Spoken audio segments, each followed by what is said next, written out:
We have been inarticulate in describing publicly what those actual red lines are. And I think in the absence of being clear and being public, the Chinese have exploited that opacity for their own strategic ends. One thing that was very clear, and we have some amazing colleagues here at FDD who follow Iran, is how fearful Chinese banks were to being sanctioned during the Trump administration in response to Iranian oil purchases and transfers.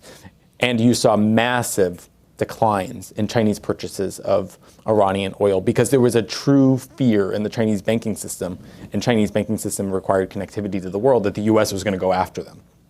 That was predicated upon political will from a president who at times felt unpredictable, but people were scared of that guy. You don't get that sense now.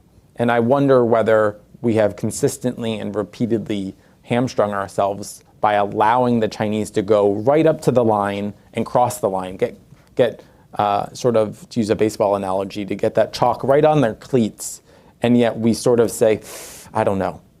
I think the compete and coexist paradigm that this administration put forward is inherently flawed, and that competition is a means, not an end. And so if we don't articulate what our end state is, and Brad Bowman and I talk about this all the time because we're in agreement having talked about ends and means, is that we don't actually have a strategy.